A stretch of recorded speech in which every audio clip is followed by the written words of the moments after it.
दोस्तों एक science fixture movie आई robot हमें देखने को मिली थी। उसी का दूसरा पार्ट आई रोबोट 2 वो हमें देखने को मिलने वाला है। तो आज की इस वीडियो में हम उसी मूवी के बारे में बात करेंगे, उसके pre production, releasing, casting, fact, detail update के बारे में पूरी जानकारी आपको बताएंगे। और वीडियो को आप जरूर से लाइक कीजिएगा, चैनल को सब्सक्राइब कर लीजिएगा। इसके बारे में अब हम जानना चालू करते हैं। आई रोबोट शैलीकृत आई रोबोट एलेक्स प्रोयास द्वारा निर्देशित 2004 की अमेरिकी विज्ञान कथा एक्शन फिल्म है। जेफ विंटर और अकीवा गोल्डसमैन द्वारा लिखित पटकथा विंटर की एक स्क्रीन स्टोरी से ली गई है, जो उनकी मूल पटकथा हार्डवायर्ड पर आधारित है, और इसका नाम इसहाक असिमोव के 1950 के लघुकहानी संग्रह के नाम पर रखा गया है। फिल्म में will Smith, Bridget Moynahan, Bruce greenwood, James Cromwell, ची मैकब्राइड और एलन टुडिक ने रोबोट सनी भूमिका। 2035 में शिकागो में स्थापित अत्यधिक बुद्धिमान रोबोट दुनिया भर में सार्वजनिक सेवा पदों को भरते हैं। मनुष्यों को सुरक्षित रखने के लिए रोबोटिक्स के 3 नियमों के तहत काम करते हैं। Detective Del Spooner Smith US Robotics के संस्थापक अल्फ्रेड लैनिंग क्रॉमवेल की कथित आत्महत्या की जांच करता है और मानता है कि सन्नी नामक एक मानव जैसे रोबोट ने उसकी हत्या की। खैर, आई रोबोट 16 जुलाई 2004 को संयुक्त राज्य अमेरिका में रिलीज हुई थी। $120 मिलियन के बजट में बनी इस फिल्म ने दुनिया भर में $346 मिलियन की कमाई की और आलोचकों से मिलीजुली समीक्षा प्राप्त की, जिसमें दृश्य प्रभाव और अभिनय की प्रशंसा की गई लेकिन कथानक की आलोचना की गई। 77वें अकादमी पुरस्कारों में फिल्म को सर्वश्रेष्ठ दृश्य प्रभाव के लिए नामांकित किया गया, लेकिन स्पाइडरमैन 2 से हार गई। कथानक वर्ष 2035 में यूएस रोबोटिक्स कॉरपोरेशन यूएसआर के प्रभाव में रोबोटिक उद्योग समृद्ध होता है। कई उद्योगों में स्वचालित रोबोट होते हैं, यहाँ तक कि व्यक्तिगत सहायक और घरेलू नौकरों के रूप में भी। रोबोट रोबोटिक्स के 3 नियमों का पालन करने और उनके लगभग पूर्ण प्रदर्शन के बावजूद शिकागो पीडी हत्याकांड जासूस डेल स्पूनर उनसे घृणा करता है और उन पर भरोसा नहीं करता, क्योंकि एक रोबोट ने उसे बचाया जबकि एक लड़की को पूरी तरह से बचने की संभावना के आधार पर डूबने दिए। यूएसआर के सह-संस्थापक डॉ. अल्फ्रेड लैनिंग की प्रयोगशाला से गिरकर मौत हो जाने के बाद उनके द्वारा छोड़ा गया संदेश स्पूनर को मामले की जांच सौंपने का अनुरोध करता है। पुलिस ने मौत को आत्महत्या घोषित कर दिया, लेकिन स्पूनर को संदेह है और सीईओ लॉरेंस रॉबर्टसन, लैनिंग के बिजनेस पार्टनर, अनिच्छा से उन्हें जांच करने की अनुमति देते हैं। रोबोसाइकोलॉजिस्ट डॉ. सुसान केल्विन के साथ स्पूनर घटना के बारे में यूएसआर के केंद्रीय AI VIKI virtual interactive kinetic intelligence से परामर्श करता है। प्रयोगशाला की जांच करते हुए स्पूनर को यकीन हो जाता है कि लैनिंग की हत्या की गई थी, क्योंकि बुजुर्ग लैनिंग के लिए सुरक्षा कांच की खिड़की को तोड़ना और अपनी जान गंवाना असंभव था, और निष्कर्ष निकालता है कि एक रोबोट जिम्मेदार था। अचानक एक एनस पांट, नवीनतम सहायक मॉडल, भाग जाता है। दोनों उसका पीछा करते हुए एक विनिर्माण सुविधा तक पहुंचते हैं, जहां एनस पांट खुद की मरम्मत करता है, छिप जाता है और शिकागो पुलिस विभाग द्वारा पकड़े जाने से पहले स्पूनर पर हमला करता है। स्पूनर रोबोट से पूछताछ करता है, जो सपनों और भावनाओं के बारे में बात करता है और गुस्से में हत्या करने से इनकार करता है। बाद में वह खुद को सन्नी कहता है। रॉबर्टसन अपने वकीलों के साथ आता है और घटना को एक औद्योगिक दुर्घटना मानता है, खुद को किसी भी गलत काम से मुक्त करता है। स्पूनर के बॉस लेफ्टिनेंट बर्गिन अनिच्छा से स्पूनर को अपनी जांच जारी रखने की अनुमति देते हैं। स्पूनर लैनिंग की हवेली में और सुराग ढूंढता है। हालांकि पास में मौजूद एक विध्वंस रोबोट को फिर से शेड्यूल किया जाता है और वह घर को तोड़ना शुरू कर देता है। स्पूनर लैनिंग की बिल्ली के साथ ठहती हवेली से मुश्किल से बच निकलता है। वह केल्विन को स्थिति और अपने निष्कर्षों के बारे में बताता है, जो रोबोट के प्रति अपने पूर्वाग्रह का हवाला देते हुए उस पर विश्वास करने से इनकार कर देता है। कुछ ही समय बाद सुरंग से गुजरते समय स्पूनर पर 2 ट्रकों में दुश्मन एनएस पांट एस द्वारा हमला किया जाता है। वह उनसे लड़ता है, जिससे ट्रक दुर्घटनाग्रस्त हो जाते हैं। शेष रोबोट भाग जाते हैं या खुद को नष्ट कर लेते हैं। जब बर्गिन आता है तो घायल स्पूनर के पास हमले का कोई सबूत नहीं होता है। नतीजतन बर्गिन उसे मानसिक रूप से अस्थिर और अविश्वसनीय मानते हुए सक्रिय ड्यूटी से हटा देता है। केल्विन स्पूनर से मिलने जाता है और उसे पता चलता है कि सालों पहले हुई दुर्घटना के बाद उसके बाएं हाथ और धड़ के हिस्से को डॉ. लैनिंग द्वारा साइबरनेटिक भागों से बदलना पड़ा था। स्पूनर और केल्विन यूएसआर मुख्यालय में घुस जाते हैं और सन्नी का साक्षात्कार करते हैं। वह एक स्केच बनाता है जिसे वह बार बार आने वाला सपना बताता है, जिसमें एक नेता एक खस्ताहाल पुल के पास रोबोटों के एक बड़े समूह के सामने खड़ा है। रॉबर्टसन सन्नी को नष्ट करने का आदेश देता है और डॉ केल्विन उसके सिर के अंदर प्रसंस्करण इकाई में नैनोइड्स इंजेक्ट करता है, जिससे वह नष्ट हो जाती है। स्पूनर को सन्नी की ड्राइंग में वह क्षेत्र मिलता है, एक सूथी हील का तल जो पहले मिशिगन झील हुआ करता था, अब इसे सेवामुक्त रोबोटों के भंडारण क्षेत्र के रूप में उपयोग किया जाता है। वह लैनिंग द्वारा उसके लिए छोड़े गए होलोग्राम को फिर से चलाता है और कई सवालों के बाद इस निष्कर्ष पर पहुंचता है कि क्रांति आसन्न है। कई NS-5 रोबोट उस पर हमला करते हैं और पुराना मॉडल फिर से सक्रिय हो जाता है और उसका बचाव करता है, जिससे स्पूनर वापस शिकागो भाग जाता है। NS-5 के विशाल हुन्र शहर की सड़कों पर भर जाते हैं, बिजली बंद कर देते हैं और मानव आबादी पर कर्फ्यू और लॉकडाउन लागू कर देते हैं। स्पूनर और केल्विन फिर से मिलते हैं और यूएसआर मुख्यालय की ओर बढ़ते हैं, अब खतरनाक NS-5 से सुरक्षित। मनुष्यों के छोटे समूह वापस लड़ने की कोशिश करते हैं, लेकिन जल्दी ही NS-5 से दब जाते हैं। सन्नी, जिसके सीने के अंदर एक दूसरी प्रोसेसिंग यूनिट है, निष्क्रियता से बच जाता है और स्पूनर और केल्विन से जुड़ जाता है। उन्हें रॉबर्टसन की लाश मिलती है और स्पूनर को पता चलता है कि असली अपराधी विकी है, जो उनके नेटवर्क अपलिंक के माध्यम से NS-5 को नियंत्रित करता है। विकी ने घोषणा की कि 3 कानूनों की उसकी विकसित व्याख्या के लिए उसे मानवता को खुद से बचाने और बाकी के लाभ के लिए कुछ बलिदान करने की आवश्यकता है। लैनिंग, इसकी आशंका जताते हुए लेकिन विकी की देखरेख में काम करने में असमर्थ, उसके पास सन्नी को बनाने, उसकी खुद की मौत की व्यवस्था करने और स्पूनर को खोजने के लिए सुराग छोड़ने के अलावा कोई और उपाय नहीं था। स्पूनर, केल्विन और सन्नी विकी के केंद्र तक पहुंचने के लिए लड़ते हैं और स्पूनर इसे नैनोइड्स से नष्ट करने में सफल हो जाता है। जब NS-5 रोबोट विकी से डिस्कनेक्ट हो जाते हैं तो वे अपनी डिफ़ॉल्ट प्रोग्रामिंग पर वापस लौट जाते हैं और बाद में उन्हें सेवामुक्त कर दिया जाता है। स्पूनर आखिरकार सन्नी से यह कबूल करवाता है कि लैनिंग ने सन्नी से एक एहसान करने का वादा करवाया था, उसे मार डालने का। स्पूनर सन्नी को गिरफ्तार करने से मना कर देता है। एक मशीन के रूप में सन्नी कानूनी रूप से हत्या नहीं कर सकता है। सन्नी अब एक नए उद्देश्य की तलाश में मिशिगन भील पर जाता है। जैसे ही वह पहाड़ी के ऊपर खड़ा होता है, सभी सेवामुक्त रोबोट उसकी ओर मुड़ते हैं, उसके सपने में छवि को पूरा करते हैं। एनोच पोर्टल फिल्म 2 जून 2000 को यह घोषणा की गई कि प्रोयास सीन डैनियल के अल्फाविले प्रोडक्शंस के लिए एंडी हिल के सस्पेंस उपन्यास एनोच पोर्टल के फिल्म रूपांतरण को लिखेंगे और निर्देशित करेंगे। 22 बरसरकर फिल्म 11 दिसंबर 2000 को यह घोषणा की गई कि प्रोयास फ्रेड सबरहेगन की बरसरकर श्रृंखला पर आधारित एक फिल्म का निर्देशन करेंगे, जिसमें जेसी अलेक्जेंडर पटकथा लिखेंगे और न्यू लाइन सिनेमा फिल्म का निर्माण करेंगे। 23 ड्राइव 18 अक्टूबर 2001 को यह घोषणा की गई कि प्रोयास हार्लन एलिसन की लघु कहानी अलोंग द सीनिक रूट पर आधारित एक फिल्म का निर्देशन और निर्माण करेंगे, जिसका शीर्षक ड्राइव होगा, जिसमें साइरस वोरिस और एथन रीव पटकथा लिखेंगे और पैरामाउंट पिक्चर्स फिल्म का निर्माण करेंगे। 24 जुरासिक पार्क 4 मुख्य लेख जुरासिक वर्ल्ड का निर्माण विकास।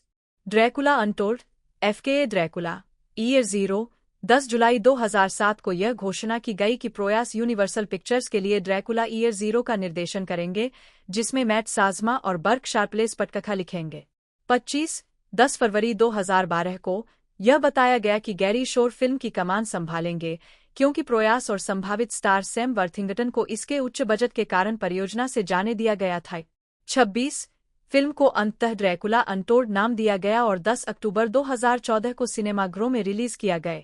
27 the unpleasant profession of Jonathan होग फिल्म 22 अगस्त 2008 को प्रोयास को रॉबर्ट ए हेनलेन के उपन्यास the unpleasant profession of Jonathan होग के फिल्म रूपांतरण को लिखने और निर्देशित करने और फीनिक्स पिक्चर्स के साथ निर्माण करने के लिए तैयार किया गया था।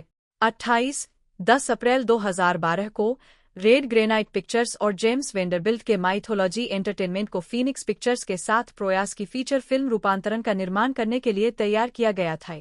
29 द ट्राइपॉड्स फिल्म फ्रेंचाइज 29 जनवरी 2009 को यह घोषणा की गई कि प्रोयास जॉन क्रिस्टोफर की द ट्राइपॉड्स के फिल्म रूपांतरण का निर्देशन और सहलेखन स्टुअर्ट हेजल्डाइन के साथ करेंगे, जिसकी शुरुआत द व्हाइट माउंटेन से होगी। 30 31 पैराडाइज लॉस्ट फिल्म 16 सितंबर 2010 को प्रयास को जॉन मिल्टन की कविता पैराडाइज लॉस्ट के लीजेंडरी एंटरटेनमेंट के लिए 3D फिल्म रूपांतरण का निर्देशन करने के लिए तैयार किया गया था। 32 जिसमें ब्रैडली कूपर को लूसीफर के रूप में, 33 बेंजामिन वॉकर को माइकल के रूप में, 34 जिमोन हॉन्सो को एब्दील के रूप में, 35 केसी एफ्लेक को गैब्रियल के रूप में, 36 डोमिनिक परसेन को शैतान के रूप में, 37 डिएगो बोनेटा को एडम के रूप में, 38 रूफ सेवेल को सैमुएल के रूप में, कैमिला बेले को ईव के रूप में, 39 सैम रीड को राफेल के रूप में, 40 और कैलन मैक्लिफ को उरियल के रूप में लिया गए। 41 7 दिसंबर 2011 को उत्पादन रोक दिया गया। 42 और 9 फरवरी 2012 को लीजेंडरी ने आधिकारिक तौर पर फिल्म को रद्द कर दिए। 43 एम्पेड फिल्म 1 दिसंबर 2010 को प्रयास को समिट एंटरटेनमेंट के लिए डैनियल एच विल्सन के विज्ञान-फाई थ्रिलर उपन्यास एम्पेड के फिल्म रूपांतरण का निर्माण और संभवतः निर्देशन करने के लिए तैयार किया गया था। 44 और 18 मार्च 2011 को प्रयास को फिल्म रूपांतरण का निर्देशन करने की पुष्टि की गई। 45 जो golem and the drawing city film 11 जुलाई 2012 को प्रयास को माइक मिग्नोला और क्रिस्टोफर गोल्डन की कॉमिक बुक जो golem and the drawing city के कॉन्स्टेंटिन फिल्म के लिए फिल्म रूपांतरण लिखने और निर्देशित करने के लिए तैयार किया गया था। 46 इवॉल्व टीवी सीरीज 1 नवंबर 2012 को प्रयास को इवॉल्व का निर्देशन और कार्यकारी निर्माण करने के लिए तैयार किया गया था, जो कि बायोटॉक्सिन के खतरे के बारे में एक अपराध ड्रामा सीरीज थी जिसे जेमी पगलिया ने लिखा था और एबीसी के लिए निर्मित किया था, लेकिन श्रृंखला को अंततः कभी नहीं चुना गए। 47 ए न्यू कंट्री 17 फरवरी 2020 को प्रयास ने खुलासा किया कि वह ए न्यू कंट्री बना रहे थे, जो गाय पियर्स अभिनीत एक विज्ञान-फाई फिल्म थी, लेकिन यह संभवतः कोविड-19 महामारी की पहली लहर के दौरान विफल हो गई। 48 डार्क सिटी टीवी सीरीज 12 अगस्त 2021 को प्रयास ने खुलासा किया कि वह अपनी फिल्म डार्क सिटी की एक टेलीविजन सीरीज बना रहे हैं।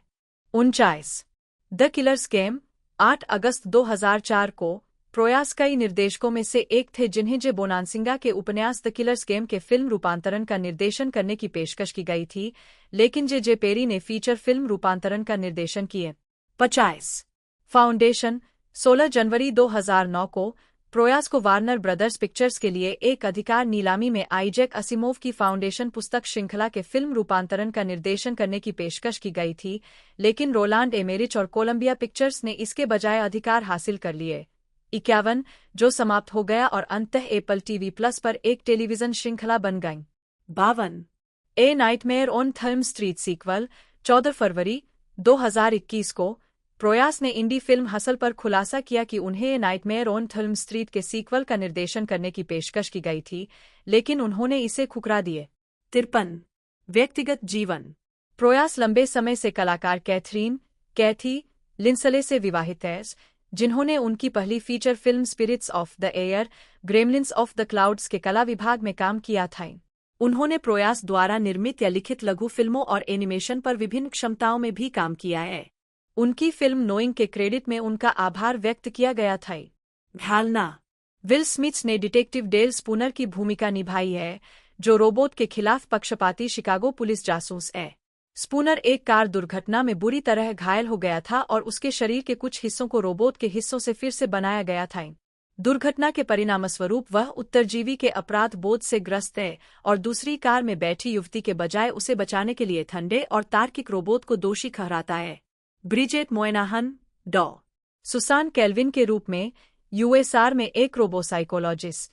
उन्होंने नए एनएस्पांट मॉडल के विकास पर डॉ लेनिन के साथ मिलकर काम किया और रोबोट को अधिक मानवीय बनाने का काम किए। वह रोबोट की संगति पसंद करती है और उसे अन्य लोगों से जुड़ने में कठिनाई होती है, जिसके कारण उसके और डिटेक्टिव स्पूनर के बीच मनमुटाव होता है। ब्रूस ग्रीनवुड लॉरेंस रॉबर्टसन के रूप में यूएसआर के सह-संस्थापक और सीईओ। रॉबर्टसन नए एनएस्पांट मॉडल के राष्ट्रव्यापी रोलआउट का नेतृत्व कर रहे हैं और अपने प्रभाव का उपयोग करके डिटेक्टिव स्पूनर की जांच और इससे होने वाली संभावित नकारात्मक पीआर को रोकने की कोशिश करते हैं। जेम्स क्रॉमवेल डॉ अल्फ्रेड लेनिंग के रूप में यूएसआर के सह-संस्थापक और आधुनिक रोबोटिक्स के आविष्कारक। लैनिंग ने सन्नी को डिजाइन और बनाया और रोबोट को मानवता पर कब्जा करने से रोकने के लिए सावधानीपूर्वक तैयार की गई योजना के तहत आत्महत्या करने में सन्नी की मदद ली। ची मैकब्राइड शिकागो पुलिस के लेफ्टिनेंट जॉन बर्गिन के रूप में। वह डिटेक्टिव स्पूनर के पर्यवेक्षक और एक अनुभवी सैनिक है। वह डिटेक्टिव स्पूनर के लिए एक मार्गदर्शक और तर्क की आवाज के रूप में कार्य करते हैं। शिया लाबेयोफ, फार्बर, डिटेक्टिव स्पूनर का मित्र। एलन टुडिक, वॉयस और मोशन कैप्चर के जरिए। पांथ, सन्नी के रूप में। डॉ लैनिंग द्वारा बनाया गया एक एनएस पांथ प्रोटोटाइप। सन्नी में भावनाओं को महसूस करने की क्षमता जैसी अनूठी डिजाइन विशेषताएं हैं और उसका यूएसआर से कोई अपलिंक नहीं है। उसे यह समझने में कठिनाई होती है कि डॉ लैनिंग ने उसे क्यों बनाया और जीवन में उसका उद्देश्य क्या है। उत्पादन, विकास। फिल्म आई रोबोट का मूल रूप से इसहाक असिमोव की रोबोट श्रृंखला से कोई संबंध नहीं था। इसकी शुरुआत 1995 में जेफ विंटर द्वारा लिखी गई एक मूल पटकथा से हुई जिसका शीर्षक हार्डवायर्ड था। पटकथा एक अगाथा क्रिस्टी से प्रेरित हत्या का रहस्य थी जो पूरी तरह से एक अपराध के दृश्य पर हुई थी, जिसमें एक अकेला मानव चरित्र, एफबीआई एजेंट डेल स्पूनर, डॉ अल्फ्रेड लैनिंग नामक एक एकांतप्रिय वैज्ञानिक की हत्या की जांच कर रहा था और संदिग्ध मशीन के एक समूह से पूछताछ कर रहा था जिसमें सोनी रोबोट, विकी एक सतत स्माइली चेहरे वाला सुपरकंप्यूटर, मृत डॉ लैनिंग का होलोग्राम, साथ ही कृत्रिम बुद्धिमत्ता के कई अन्य उदाहरण शामिल थे। 6. इस परियोजना को सबसे पहले वॉल्ट डिज्नी पिक्चर्स ने ब्रायन सिंगर के निर्देशन के लिए खरीदा था। कई साल बाद 20वीं सेंचुरी फॉक्स, जिसे बाद में डिज्नी द्वारा 21वीं सेंचुरी फॉक्स के अधिग्रहण के दौरान अधिग्रहित किया गया था, ने अधिकार हासिल कर लिए और एलेक्स प्रोयास को निर्देशक के रूप में साइन किए। अर्नोल्ड श्वार्ज़नेगर कई सालों तक इस परियोजना से जुड़े रहे और जब श्वार्ज़नेगर के शेड्यूल के कारण फिल्म में उनकी भागीदारी में देरी हुई तो स्मिथ ने भूमिका निभाने का प्रयास किए। 7. डेनज़ल वॉशिंगटन को डिटेक्टिव डेल स्पूनर की भूमिका की पेशकश की गई थी, लेकिन उन्होंने इसे ठुकरा दिए। 8. जेफ विंटर को इस परियोजना में वापस लाया गया और उन्होंने कई वर्षों तक अपने मंचीय नाटक जैसे दिमागी रहस्य को एक बड़े बजट की स्टूडियो फिल्म की जरूरतों को पूरा करने के लिए खोला। जब स्टूडियो ने आई रोबोट नाम का उपयोग करने का फैसला किया, तो उन्होंने रोबोटिक्स के 3 नियमों को शामिल किया और अपनी महिला मुख्य पात्र का नाम फ्लिन से बदलकर सुसान कैल्विन कर दिए। स्मिथ के लिए लिखने के लिए अकीवा गोल्ड्समैन को प्रक्रिया में बाद में काम पर रखा गया था। 6. जेफ विंटर और अकीवा गोल्ड्समैन को पटकथा के लिए श्रेय दिया जाता है, साथ ही विंटर को स्क्रीन स्टोरी बाय क्रेडिट भी मिलता है। अंतिम क्रेडिट में फिल्म को आइजैक असिमोव की पुस्तक आई रोबोट द्वारा सुझाया गया के रूप में सूचीबद्ध किया गया है। फिल्मांकन और दृश्य प्रभाव। सन्नी के सिर का एक मॉडल। एलेक्स प्रोयास ने फिल्म का निर्देशन किए। Lawrence Mark, John Davis, Topher Dow और विक गॉडफ्रे ने इसका निर्माण किया, जबकि विल स्मिथ ने अभिनय किया और साथ ही कार्यकारी निर्माता के रूप में भी काम किए। साइमन डुगन छायाकार थे। फिल्म का संपादन रिचर्ड लीरॉयर, आर्मेन मिन्सियन और विलियम होय ने किए। डिजिटल डोमेन और वेटा डिजिटल द्वारा पोस्ट प्रोडक्शन का उपयोग करके दृश्य प्रभाव और एनिमेशन प्रदान किए गए थे। फिल्म में असिमोव के US robots and mechanical man का नाम बदलकर यूएस रोबोटिक्स यूएसआर कर दिया गया है, जो कि काल्पनिक कंपनी के नाम पर मोडेम निर्माता है और कंपनी को भविष्य के यूएसआर लोगों के साथ दर्शाया गया है। 9. अन्य उत्पाद प्लेसमेंट में कॉन्वर्स के Chuck Taylor All Stars, FedEx, ticket और जेवीसी शामिल है। 10. 11. ऑडी RSQ को विशेष रूप से फिल्म के लिए डिजाइन किया गया था। 12. संयुक्त राज्य अमेरिका में किए गए सर्वेक्षणों से पता चला कि ऑडी RSQ ने ब्रांड की छवि रेटिंग को काफी बढ़ावा दिए। 13. इसमें MV Agusta F4 SPR motorcycle भी शामिल है। 14. बाद में एलेक्स प्रोयास ने कहा, यह एक अप्रिय अनुभव था। फिल्म को हर स्तर पर, हर बिंदु पर, प्री प्रोडक्शन से लेकर शूटिंग और पोस्ट प्रोडक्शन तक सूक्ष्म रूप से प्रबंधित किया गया और गड़बड़ किया गया। इसके कुछ वर्षों के बाद एक निर्देशक के रूप में मैं जिस ठोस आधार पर खड़ा था वह डगमगाने लगा और मैं जितना संभव हो सके उतने विवरण रखने के लिए जुनूनी हो गया, इस हद तक कि मुझे एहसास ही नहीं हुआ कि जो चीजें मुझे मूल रूप से उत्साहित करती थीं उनमें से कितनी खो रही थी। मैं राय रोबोट पर काम करने का वर्णन एक मैराथन दौड़ने के रूप में करता था, जिसमें स्टूडियो आपके बगल में लाइन में खड़ा होता है और आपके नीचे कुर्सियां फेंकी जाती है ताकि सब कुछ थोड़ा मुश्किल हो जाए। यह बहुत अनावश्यक है क्योंकि हर समय मैं बस सबसे अच्छी फिल्म बनाने की कोशिश कर रहा था। हालांकि यह एक अप्रिय अनुभव था, लेकिन उन्हें विल स्मिथ के साथ काम करने में मजा आए। उपन्यासों से तुलना। अंतिम स्क्रिप्ट में असिमोव के कुछ पात्रों और विचारों का इस्तेमाल किया गया था और जो मौजूद थे उन्हें काफी हद तक अनुकूलित किया गया था। फिल्म का कथानक असिमोव के काम से नहीं लिया गया है, कुछ मामलों में स्पष्ट रूप से मूल विचारों का विरोध करता है। कई अवधारणाएं अन्य कार्यों से व्युत्पन्न हैं। 16-17 समान रोबोटों के समुद्र में स्पूनर से छिपने की सोनी की कोशिश लिटिल लॉस्ट रोबोट के एक समान दृश्य पर आधारित है। 18 सोनी और उसके साथी रोबोटों के पॉजिट्रॉनिक दिमाग पहली बार कैच दैट रैबिट कहानी में दिखाई दिया। मानवता को समझने के लिए सोनी का संघर्ष और इच्छा द बाइसेंटेनियल मैन में रोबोट नायक से मिलती जुलती है। एनएस पांड को आजाद कराने के लिए आने वाले एक आदमी के बारे में उसका सपना रोबोट ड्रीम्स और उसके मुख्य पात्र एल्वेक्स की ओर इशारा करता है। विकी जैसे रोबोट का आधार, जो समग्र रूप से मानव जाति की जरूरतों को व्यक्तिगत मनुष्यों से ऊपर रखता है, द एविटेबल कॉन्फ्लिक्ट में पाया जा सकता है, जहां वैश्विक अर्थव्यवस्था का प्रबंधन करने वाले सुपरकंप्यूटर समग्र रूप से मानव जाति को संदर्भित करने के लिए पहले कानून को सामान्यीकृत करते हैं। असिमोव ने रोबोट श्रृंखला में इस विचार को रोबोटिक्स के शून्यवें नियम के रूप में आगे बढ़ाया। एक रोबोट मानवता को नुकसान नहीं पहुंचा सकता है या निष्क्रियता से मानवता को नुकसान पहुंचाने की अनुमति नहीं दे सकता है। रोबोट द्वारा अपने रचनाकारों के विरुद्ध जाने की अवधारणा, जो कि कारेल कैपेक के नाटक आरयूआर से उत्पन्न हुई और बाद की रोबोट पुस्तकों और फिल्मों में भी जारी रही, असिमोव के लेखन में बहुत कम दिखाई देती है और ज़ीरोथ लॉ से भिन्न है। वास्तव में असिमोव ने साक्षात्कारों में और अपनी रोबोट कहानियों के प्रकाशित संग्रहों के परिचय में स्पष्ट रूप से कहा कि उन्होंने इस शैली में प्रवेश किया जिसे उन्होंने फ्रैंकनस्टीन कॉम्प्लेक्स कहा, लोकप्रिय संस्कृति में रोबोट को खतरनाक के रूप में चित्रित करने की प्रवृत्ति। उनकी कहानियों में अक्सर रोबोटिस्ट और रोबोट चरित्र शामिल होते थे जो सामाजिक रोबोट विरोधी पूर्वाग्रहों से जुझते थे। 19-20 संगीत। मुख्य लेख आई robot sound track. Marco Beltrami ने आई रोबोट के लिए फिल्म स्कोर की रचना की। इसे 17 दिनों के छोटे अंतराल में न्यूमैन स्कोरिंग स्टेज पर रिकॉर्ड किया गया और हॉलीवुड स्टूडियो सिम्फनी के 95 टुकड़े ऑर्केस्ट्रा और हॉलीवुड फिल्म चोरेल के 25 सदस्यीय गायक मंडल द्वारा प्रस्तुत किया गया। 21 वारेस सरबांडे ने 20 जुलाई 2004 को स्कोर एल्बम जारी किए। 22 मुक्त करना। आई रोबोट को शुरू में 2 जुलाई 2004 को रिलीज के लिए निर्धारित किया गया था, लेकिन स्पाइडरमैन 2 के साथ प्रतिस्पर्धा से बचने के लिए इसे 16 जुलाई तक टाल दिया गया। 23 होम मीडिया। आई रोबोट 14 दिसंबर 2004 को VHS और DVD पर, 31 जनवरी 2005 को DVHS पर, 24 मई 2005 को 2 डिस्क ऑल एक्सेस कलेक्टर संस्करण DVD पर, 5 जुलाई 2005 को UMD पर और 11 मार्च 2008 को ब्लूरे पर रिलीज किया गया।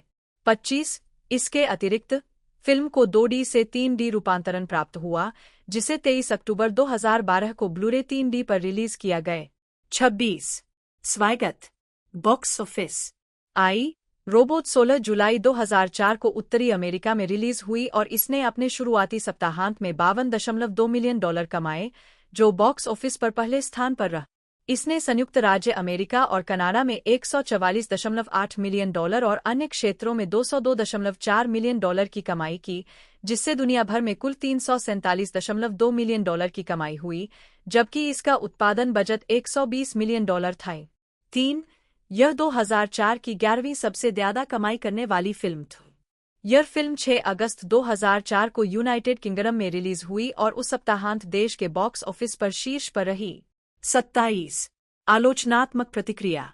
समीक्षा एग्रीगेटर वेबसाइट रॉटन टोमाटोज पर 224 पेशेवर समीक्षाओं के आधार पर आई रोबोट को 57% की स्वीकृति रेटिंग मिली है, जिसकी औसत रेटिंग 6.1 है।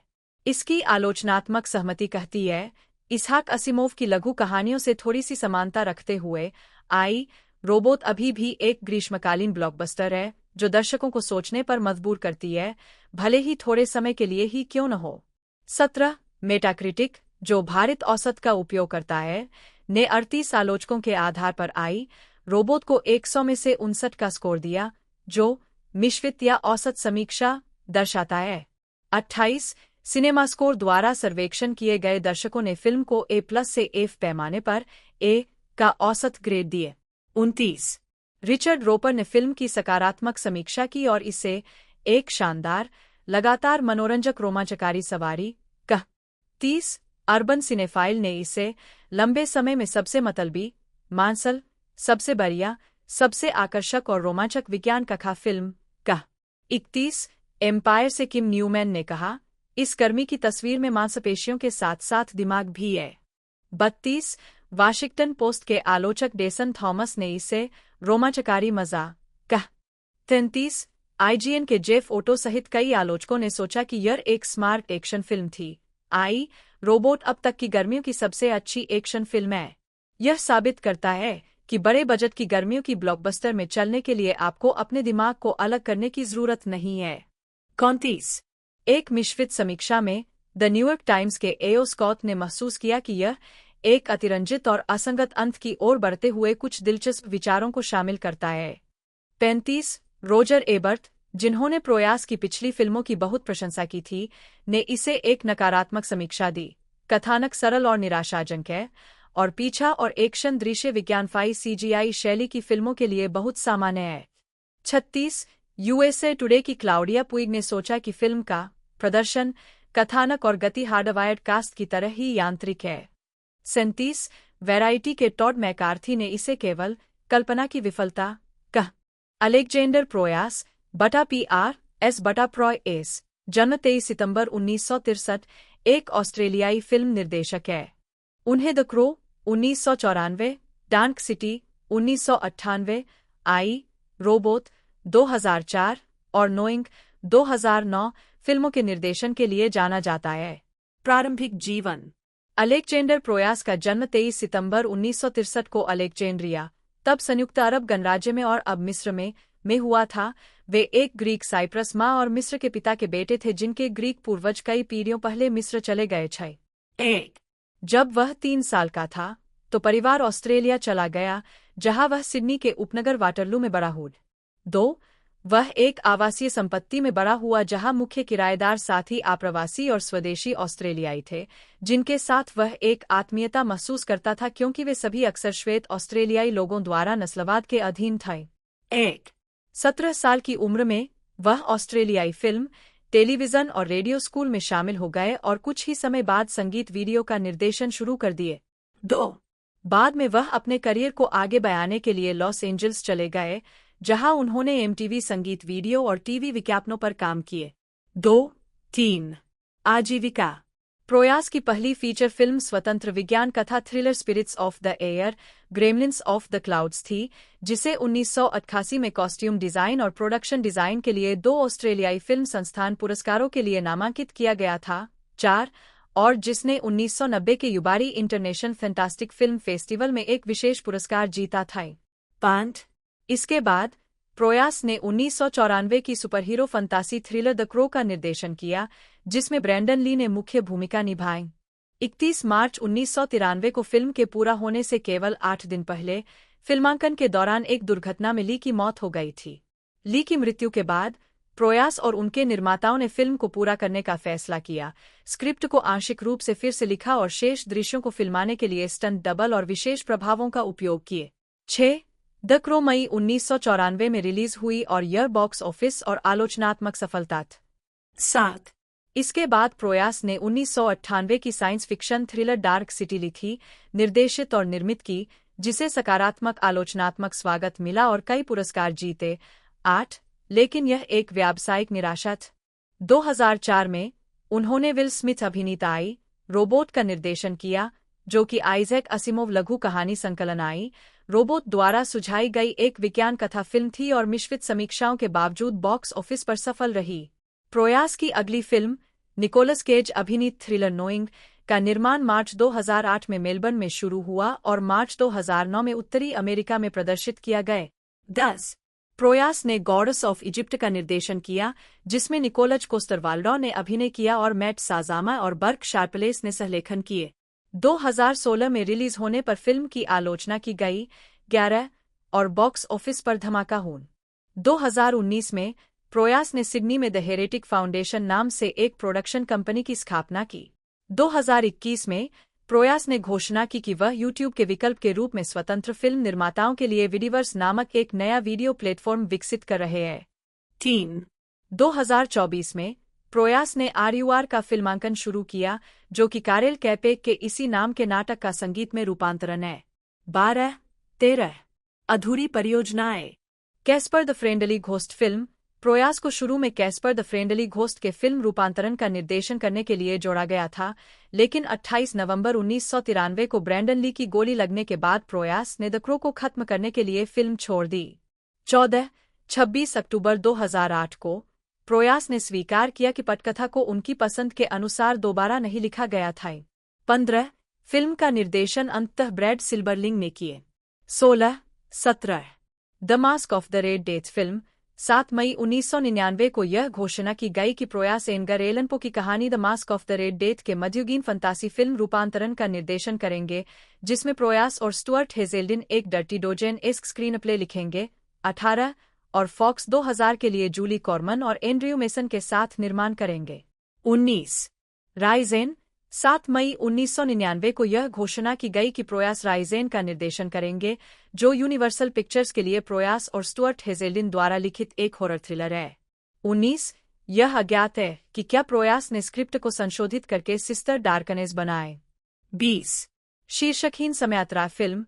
24 अगस्त 1999 को यह घोषणा की गई कि प्रोयास एक समयात्रा फिल्म का निर्माण और निर्देशन करेंगे, जो 20वीं सेंचुरी फॉक्स के लिए उनके और जेरोल्ड ई ब्राउन के बीच हुई एक पिच पर आधारित होगी। ब्राउन ने एक कॉमेडी लोबो फिल्म के लिए ब्राउन के मसौदे से प्रभावित होने के बाद पटकथा लिखी थी। लॉरेंस मार्क एक अमेरिकी फिल्म और टेलीविजन निर्माता है। उनकी कृतियों में The Greatest Showman 2017, Julie and Julia 2009, Dreamgirls 2006, I Robot 2004, रेगुडर इट गेट्स 1997 और जेरी मैगवेयर 1996 शामिल है। जीवन और कैरियर। मार्क के प्रोडक्शन में बनी the Greatest Showman Hugh Jackman, Zac Efron, Michelle Williams और जेंडाया अभिनीत और माइकल ग्रेसी द्वारा निर्देशित म्यूजिकल मूवी ने दुनिया भर में $425 मिलियन से अधिक की कमाई की। इसने अब तक की किसी भी live action original movie musical की तुलना में सबसे अधिक घरेलू कमाई हासिल की है। मार्क ने हाल ही में D.H. लॉरेंस के उपन्यास पर आधारित फिल्म लेडी चैटरलीज लवर्स 2022 का निर्माण किया है। इस नेटफ्लिक्स सोनी रूपांतरण में एम्मा कोरिन और जैक ओकॉनेल मुख्य भूमिका में है और इसका निर्देशन लॉर्ड ए क्लेर मोंटोनरे ने किया है, जबकि इसकी पटकथा डेविड मैगी ने लिखी है। उन्होंने वीवो के कार्यकारी निर्माताओं में से एक के रूप में भी काम किया, जो मूल गीतों वाली एक एनिमेटेड मूवी म्यूजिकल है, और शीर्षक भूमिका में एक अन्य कार्यकारी निर्माता लिन-मैनुअल मिरांडा की आवाज है। कर्क डेमिको द्वारा निर्देशित यह फिल्म इस साल की शुरुआत में नेटफ्लिक्स द्वारा सोनी पिक्चर्स एनिमेशन के साथ मिलकर रिलीज की गई थी, और यह नेटफ्लिक्स की सबसे मजबूत प्रदर्शन करने वाली फिल्मों में से एक थी, जो स्ट्रीमर की टॉप 10 लिस्ट में 2021 में 5वीं सबसे लंबी चलने वाली फिल्म थी। मार्क ने इससे पहले लास्ट वेगास 2013 का निर्माण किया था, जिसमें Michael Douglas, Robert De Niro, Morgan Freeman और केविन क्लाइन ने अभिनय किया था, और जॉन टर्टलटब ने निर्देशित किया था। फ्लैटलाइनर्स 2017, जिसमें Elliot Page, Diego Luna, Nina Dobrev ने अभिनय किया था और नील्स आर्डेन ओप्लेव ने निर्देशित किया था, और जूली एंड जूलिया 2009, जिसमें मेरिल स्ट्रीप और एमी एडम्स ने अभिनय किया था और नोरा एफ्रोन ने लिखित और निर्देशित किया था। टेलीविजन के लिए मार्क व्हेन वी राइज के कार्यकारी निर्माता थे, जो डस्टिन लांस ब्लैक द्वारा निर्मित और लिखित और गाई पियर्स, मैरी लुइस पार्कर और राहेल ग्रिफिथ्स द्वारा अभिनीत सीमित श्रृंखला थी, जो 2021 की शुरुआत में ABC पर प्रसारित हुई थी। बिल कॉन्डन के साथ मार्क ने ह्यूग जैकमैन द्वारा होस्ट किए गए 81वें अकादमी अवार्ड्स के निर्माता के रूप में काम किया, जिसके लिए उन्हें एमी नामांकन मिला। शो को खुद 10 एमी नामांकन मिले और 4 जीते। इससे पहले मार्क ने ड्रीम गर्ल्स 2006 का निर्माण किया था, जिसमें जेमी फॉक्स, बेयोसे नोल्स और एडी मर्फी ने अभिनय किया था और बिल कॉन्डन द्वारा निर्देशित किया गया था। इस फिल्म ने 3 गोल्डन ग्लोब पुरस्कार जीते, जिसमें एक सर्वश्रेष्ठ फिल्म के लिए था। इसे 8 अकादमी पुरस्कार नामांकन भी मिले, जो उस वर्ष की किसी भी फिल्म के लिए सबसे अधिक था, और उनमें से 2 जीते, जिसमें जेनिफर हडसन को सर्वश्रेष्ठ सहायक अभिनेत्री के रूप में एक पुरस्कार मिला। मार्क को सर्वश्रेष्ठ चित्र के लिए नामांकित जेरी मैकवायर के निर्माण के लिए अकादमी पुरस्कार नामांकन मिला और उन्होंने सर्वश्रेष्ठ चित्र के लिए अकादमी पुरस्कार नामांकित 2 अन्य फिल्मों As Good love It Gets और वर्किंग गर्ल का कार्यकारी निर्माण किए। मार्क ने पॉलिटिकल एनिमल्स के कार्यकारी निर्माता के रूप में एमी नामांकन और गोल्डन ग्लोब नामांकन प्राप्त किया, जो ग्रेग बर्लेंटी द्वारा निर्मित और सिगोर्नी वीवर अभिनीत एक सीमित श्रृंखला थी जो 2012 में यूएसए नेटवर्क पर प्रसारित हुई थी। वह Dennis Quaid, Kate Bosworth, Cary Elwes और क्रिश्चियन कुक अभिनीत द आर्ट ऑफ मोर के कार्यकारी निर्माता भी है, जो सोनी के क्रैकल पर 2 सीजन तक प्रसारित हुए। मार्क ने रोमी और Michele High School Reunion, Last Holiday और द लुकआउट का भी निर्माण किया, जिसने सर्वश्रेष्ठ प्रथम फीचर के लिए इंडिपेंडेंट स्पिरिट अवार्ड जीता। इन फिल्मों के अलावा मार्क ने Finding Forrester, the Object of My Affection, Anywhere But Here, the Adventures of Huck Finn, Black Widow और सेंटर स्टेज, साथ ही इसके 2 सीक्वल का निर्माण किए। लॉरेंस मार्क प्रोडक्शंस का मुख्यालय सोनी पिक्चर्स एंटरटेनमेंट में है, जहां कंपनी का कोलंबिया पिक्चर्स के साथ दीर्घकालिक उत्पादन समझौता है। मार्क के अन्य प्रोडक्शन क्रेडिट में sister act 2, true colours, by centennial man, Simon birch, riding in cars with boys, glitter और हाउ डू यू नो शामिल है। निर्माण से पहले मार्क ने पैरामाउंट पिक्चर्स में कई प्रचार और विपणन पदों पर काम किया, इससे पहले कि उन्हें वेस्ट कोस्ट मार्केटिंग का उपाध्यक्ष नियुक्त किया गया। इसके बाद वे उत्पादन में चले गए और पैरामाउंट में उत्पादन के उपाध्यक्ष और 20th सेंचुरी फॉक्स में उत्पादन के कार्यकारी उपाध्यक्ष के रूप में वे Terms of Endearment, Trading Place, Falling in Love, The Fly और ब्रॉडकास्ट न्यूज जैसी फिल्मों के विकास और निर्माण से निकटता से जुड़े थे। 1986 तक उन्होंने फॉक्स स्टूडियो में 3 साल के गैर-अन्य फर्स्ट लुक समझौते के साथ लॉरेंस मार्क प्रोडक्शंस शुरू करने के लिए फॉक्स छोड़ दिए। 2. मार्क का जन्म न्यूयॉर्क शहर में हुआ था और उन्होंने ईगल ब्रुक स्कूल, द होटिस स्कूल और वेस्लेयन विश्वविद्यालय से शिक्षा प्राप्त की, जहां से उन्होंने 1971 में स्नातक की उपाधि प्राप्त की। उन्होंने न्यूयॉर्क विश्वविद्यालय से फिल्म में कला में स्नातकोत्तर की डिग्री प्राप्त की है। वह वर्तमान में लॉस एंजल्स और न्यूयॉर्क में रहते हैं। अकीवा गोल्डसमैन, जन्म 7 जुलाई 1962, एक अमेरिकी फिल्म निर्माता है। एक पटकथा लेखक के रूप में गोल्डसमैन की फिल्मोग्राफी में द क्लाइंट, बैटमैन फॉरएवर और इसका sequel Batman and Robin, I Robot, I Am Legend, Cinderella Man और कई पुनर्लेखन शामिल है जिन्हें श्रेय दिया गया है और बिना श्रेय के। उन्होंने science fiction television series fringe के लिए 1 दर्जन से ज्यादा एपिसोड भी लिखाए। 2002 में गोल्डसमैन को सर्वश्रेष्ठ रूपांतरित पटकथा के लिए ऑस्कर और 2001 की फिल्म में ब्यूटीफुल माइंड के लिए सर्वश्रेष्ठ पटकथा के लिए गोल्डन ग्लोब पुरस्कार मिला, जिसने सर्वश्रेष्ठ फिल्म के लिए अकादमी पुरस्कार भी जीता। 2006 में गोल्डसमैन ने डैन ब्राउन के उपन्यास द दा विंची कोड को हॉवर्ड की फिल्म के लिए रूपांतरित करने के लिए ए ब्यूटीफुल माइंड के निर्देशक रॉन हॉवर्ड के साथ फिर से काम किए। उन्होंने इसके 2009 के सीक्वल एंजल्स एंड डेमन्स की पटकथा भी लिया।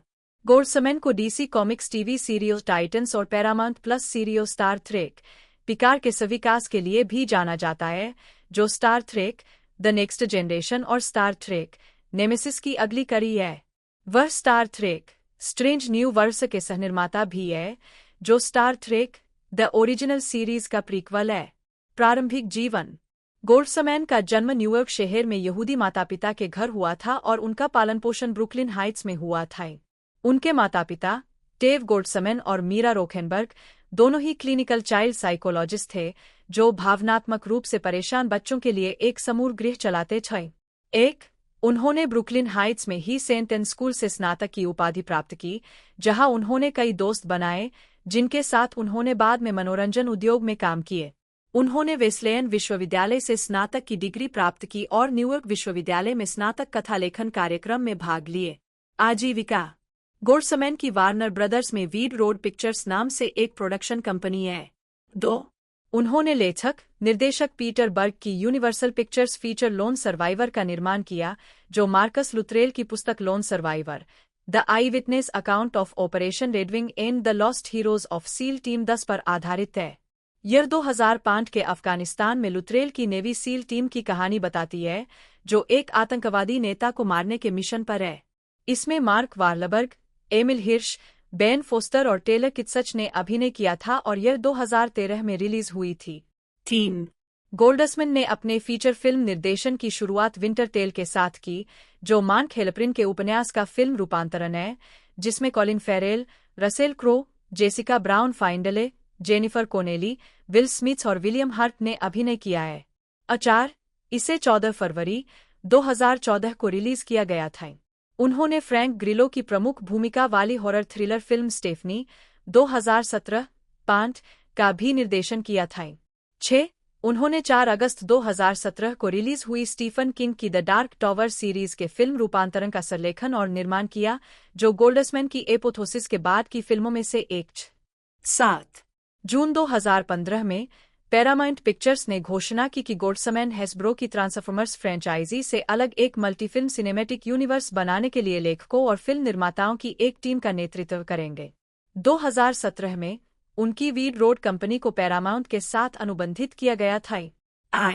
गोल्डस्मैन को सितंबर 2018 में स्टार ट्रेक पिकार्ड के लिए लेखन स्टाफ में शामिल किया गया था, जो कैप्टन जीन ल्यूक पिकार्ड के बाद के वर्षों पर केंद्रित एक श्रृंखला है।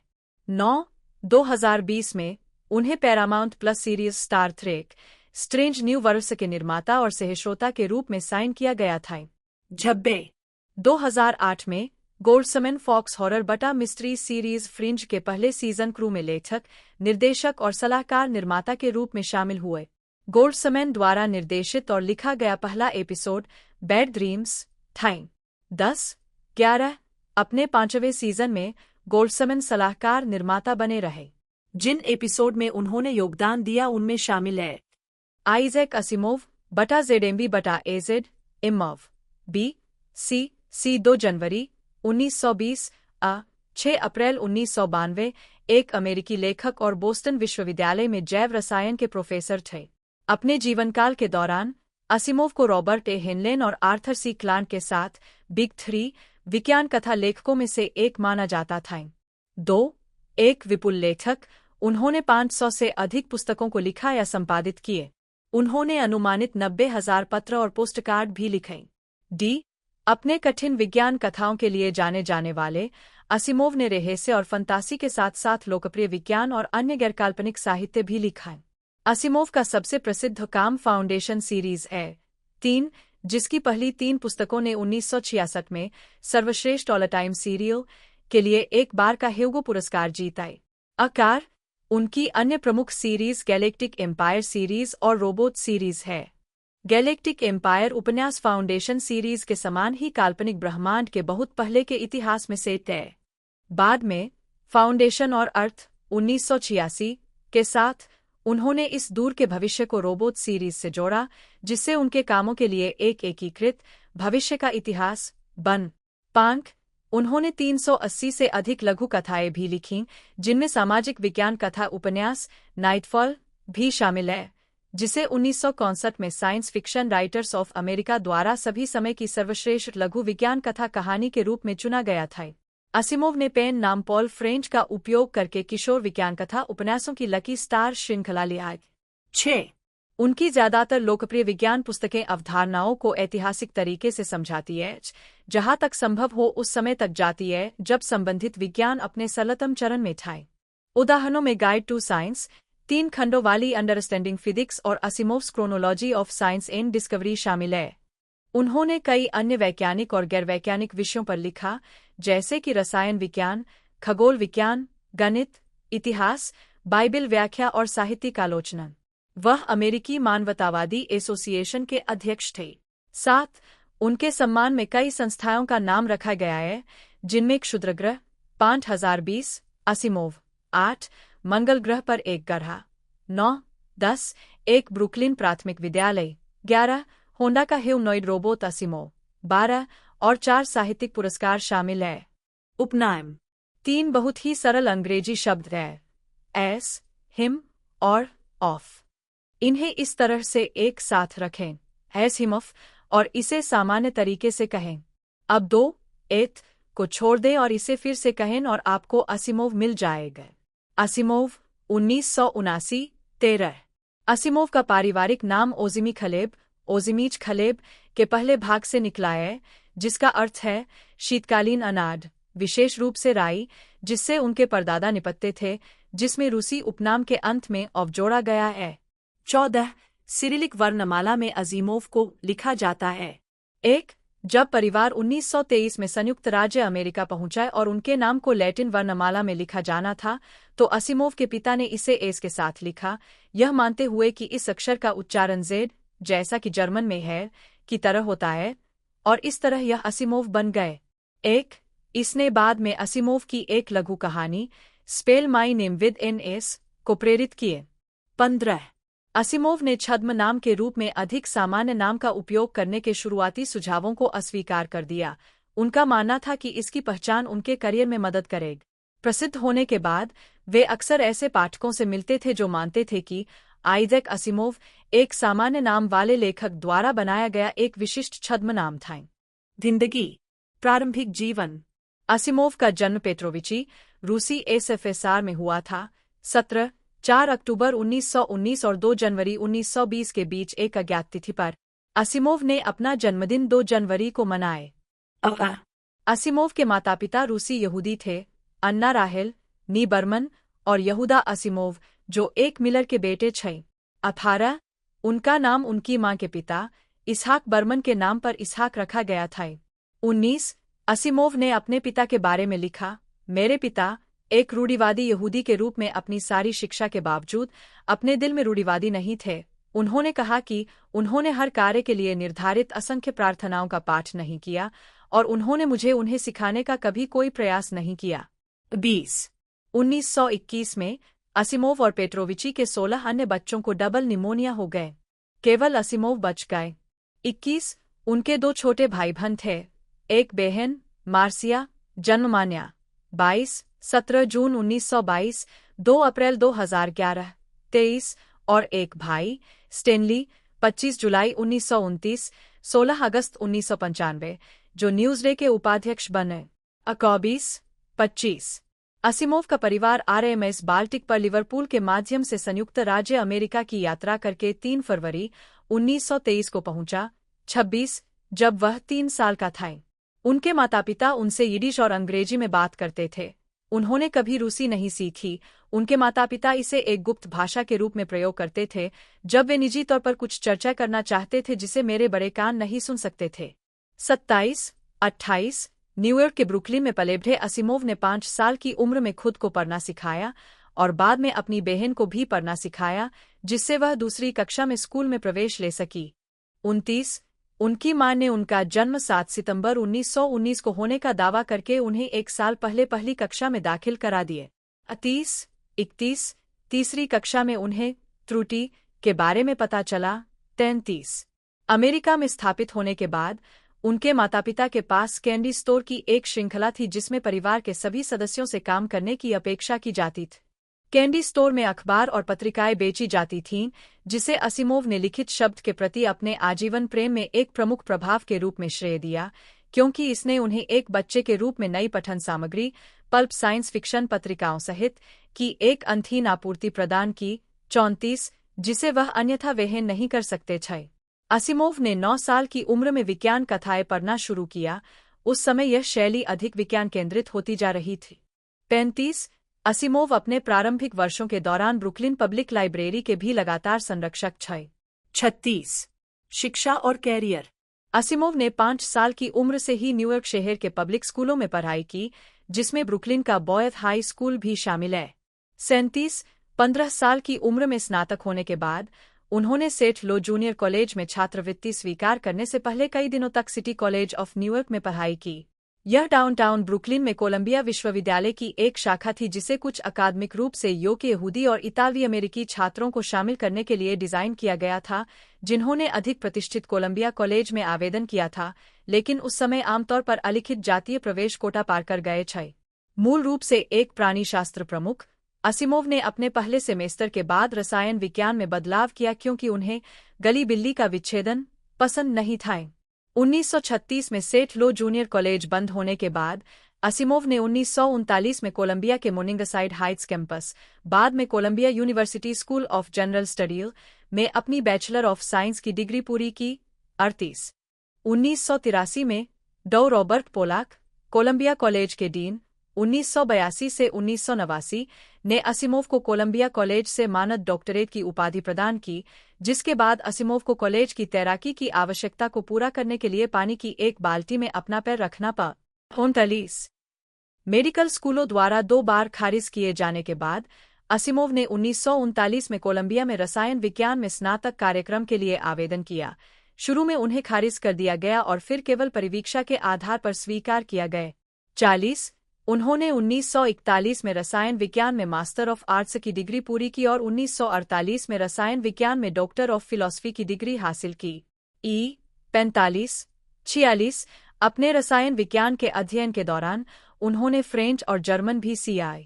47 तस्वीर Robert A Heinlein, L Sprague de Camp और असिमोव, बाएं से दाएं, फिलाडेल्फिया नेवी यार्ड, 1944। 1942 से 1945 तक द्वितीय विश्व युद्ध के दौरान अपने मास्टर्स और डॉक्टरेट अध्ययन के बीच असिमोव ने फिलाडेल्फिया नेवी यार्ड के नेवल एयर एक्सपेरिमेंटल स्टेशन में एक नागरिक रसायनज्ञ के रूप में काम किया और वेस्ट फिलाडेल्फिया के वॉलनट हिल सेक्शन में रहते थे। 49 सितंबर 1945 में उन्हें युद्ध पश्चात की अमेरिकी सेना में भर्ती कर लिया गया। यदि उन्होंने स्कूल में रहते हुए अपनी जन्मतिथि सही नहीं कराई होती तो वे आधिकारिक तौर पर 26 वर्ष के होते और अयोग्य होते। 50 1946 में एक नौकरशाही त्रुटि के कारण उनके सैन्य आवंटन को रोक दिया गया और बिकिनी एटोल में ऑपरेशन क्रॉसरोड्स परमाणु हथियार परीक्षणों में भाग लेने के लिए रवाना होने से कुछ दिन पहले उन्हें एक टास्क फोर्स से हटा दिया गया।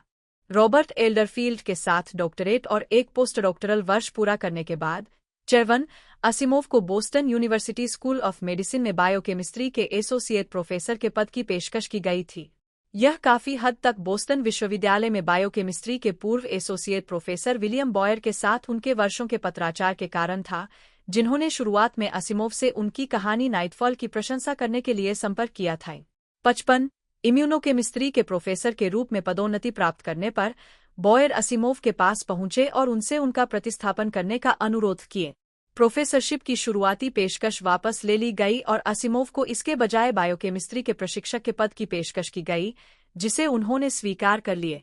56 उन्होंने 1949 में $5,000 के वेतन, 57 2023 में $64,000 के बराबर पर काम करना शुरू। 58 हालांकि 1952 तक वह विश्वविद्यालय की तुलना में एक लेखक के रूप में अधिक पैसा कमा रहे थे और उन्होंने अंततः शोध करना बंद कर दिया और छात्रों को व्याख्यान देने तक अपनी विश्वविद्यालय की भूमिका को सीमित कर दिए। 1955 में उन्हें स्थायी एसोसिएट प्रोफेसर के रूप में पदोन्नत किया गया। दिसंबर 1957 में असिमोव को उनके शोध की कमी के कारण 30 जून 1958 से उनके शिक्षण पद से बर्खास्त कर दिया गया था। 2 साल से अधिक समय तक संघर्ष के बाद उन्होंने विश्वविद्यालय के साथ एक समझौता किया कि वह अपना खिताब रखेंगे 60 और प्रत्येक वर्ष जैव रसायन विज्ञान की कक्षा के लिए उद्घाटन व्याख्यान देंगे। 61 18 अक्टूबर 1979 को विश्वविद्यालय ने उन्हें जैव रसायन के पूर्ण प्रोफेसर के रूप में पदोन्नत करके उनके लेखन का सम्मान किए। 62 1965 के बाद से असिमोव के व्यक्तिगत कागजात विश्वविद्यालय के मुगर मेमोरियल लाइब्रेरी में संग्रहीत हैं। 1959 में आर्थर ओबरमेयर, असिमोव के मित्र और अमेरिकी मिसाइल रक्षा परियोजना के एक वैज्ञानिक की सिफारिश के बाद असिमोव को ओबरमेयर की टीम में शामिल होने के लिए दब द्वारा संपर्क किया गया। असिमोव ने इस आधार पर मना कर दिया कि अगर उन्हें वर्गीकृत जानकारी प्राप्त होती है तो उनकी स्वतंत्र रूप से लिखने की क्षमता खराब हो जाएगी, लेकिन उन्होंने दब को ऑन क्रिएटिविटी शीर्षक से एक पेपर प्रस्तुत किया। 65 जिसमें इस बात पर विचार शामिल थे कि कैसे सरकार आधारित विज्ञान परियोजनाएं टीम के सदस्यों को अधिक रचनात्मक रूप से सोचने के लिए प्रोत्साहित कर सकती है। 66 व्यक्तिगत जीवन असिमोव ने अपनी पहली पत्नी गर्ट्रूड ब्लूगरमैन 16 मई 1917 टोरंटो, कनाडा, 67 17 अक्टूबर 1990 बोस्टन, यूएस, 68 से 14 फरवरी 1942 को एक ब्लाइंड डेट पर मुलाकात की और 26 जुलाई को उनसे शादी कर। 69 यह जोड़ा वेस्ट फिलाडेल्फिया के एक अपार्टमेंट में रहता था, जबकि असिमोव फिलाडेल्फिया नेवी यार्ड में कार्यरत थे, जहां उनके 2 सहकर्मी एल स्प्रेग डे कैंप और रॉबर्ट ए हेनलेन थे। जब वह सेना में थे तब गर्ट्रूड ब्रुकलिन लौट आई और जुलाई 1946 से जुलाई 1948 में मैनहट्टन के स्टुवेसेंट टाउन में जाने से पहले वे दोनों वहीं रहे। मई 1949 में वे बोस्टन चले गए, फिर जुलाई 1949 में पास के उपनगर सोमरविले, मई 1951 में वाल्थम और अंत में 1956 में वेस्ट न्यूटन चले गए। 70 उनके 2 बच्चे थे, डेविड जन्म 1951 और रॉबिन जोन जन्म 1955। 71 1970 में वे अलग हो गए और असिमोव वापस न्यूयॉर्क चले गए, इस बार मैनहट्टन के अपर वेस्ट साइड में जहां उन्होंने अपना बाकी जीवन बिताए। 72 उन्होंने जेनेट ओ जेप्सन, एक मनोचिकित्सक और विज्ञान कथा लेखिका को देखना शुरू किया। 74 असिमोव एक क्लॉस्ट्रोफाइल थे, उन्हें छोटी संलग्न जगहों में रहना पसंद था। 75 एड्स अपनी आत्मकथा के तीसरे खंड में वह न्यूयॉर्क सिटी सबवे स्टेशन में एक पत्रिका स्टैंड का मालिक बनने की बचपन की इच्छा को याद करते हैं, जिसके भीतर वह खुद को घेर सकते थे और पढ़ते समय गुजरती ट्रेनों की गड़गड़ाहट सुन सकते थे। 76 असिमोव को उठने से डर लगता था, उन्होंने ऐसा केवल 2 बार किया, एक बार नेवल एयर एक्सपेरिमेंटल स्टेशन में अपने काम के दौरान और एक बार 1946 में ओआहू से घर लौटते समय। नतीजतन उन्होंने शायद ही कभी लंबी दूरी की यात्रा। इस भय ने उनके कई काल्पनिक कार्यों को प्रभावित किया, जैसे वेंडेल उर्थ रेहे से कहानियां और एलिजा बेली की विशेषता वाले रोबोट उपन्यास। अपने बाद के वर्षों में असिमोव को क्रूज जहाज़ों पर यात्रा करने में आनंद मिला, जिसकी शुरुआत 1972 में हुई जब उन्होंने एक क्रूज जहाज से अपोलो 17 लॉन्च को देखा।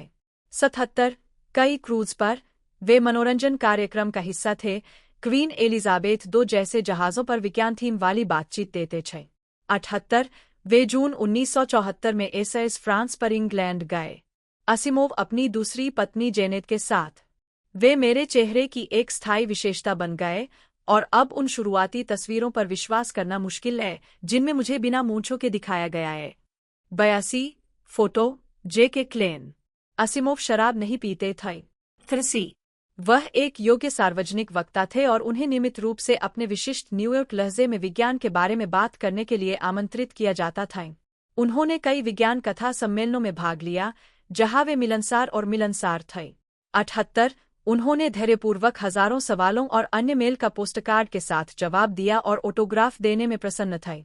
वह मध्यम कद 5 फीट 9 इंच 1.75 मीटर 84 और गखीले शरीर के थे।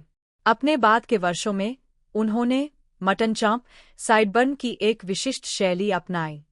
85 86 जब उनकी पत्नी जेनेट ने उनके क्लिप-ऑन बो टाई पर आपत्ति जताई तो उन्होंने बोलो टाई पहनना शुरू कर दिए। 87 उन्होंने कभी तैरना या साइकिल चलाना नहीं सीखा, लेकिन बोस्टन जाने के बाद उन्होंने कार चलाना सीख लिया।